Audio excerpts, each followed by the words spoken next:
Alright, this is Enduro for the Atari 2600, released in 1983. Another spectacular game made by the people at Activision.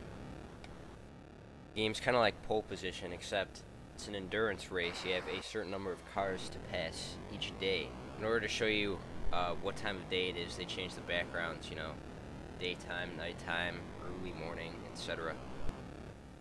The time of the day changes, and also the weather. There's snow, fog. They do a really good job of changing things up with that. Like in the snow, the entire road is covered with snow, so it's kind of hard to maneuver around cars.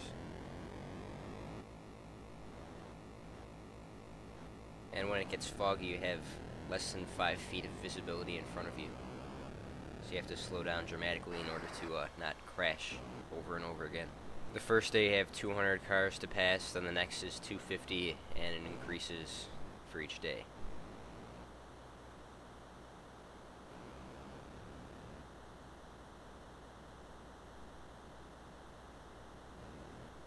As you would expect, the controls are fairly simple for the Atari 2600.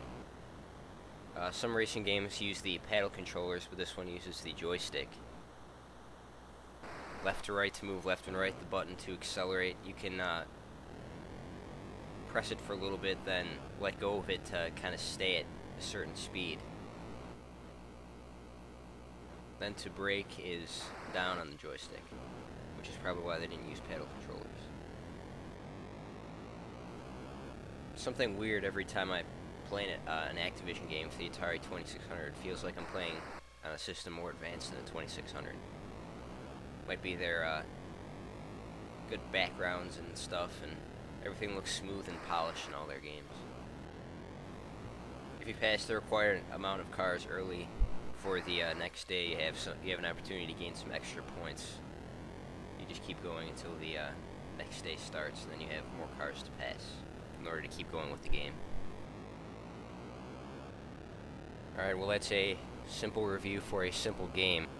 One of my personal favorites on the 2600, as well as one of the best driving games on there, and, you know, as usual with Activision games, they always make great games. This one probably can be found pretty cheap nowadays, so I think this is a must-buy if you come across it. It might be worth it to go out looking for it if you don't have it. Alright, thanks for watching. More reviews to come.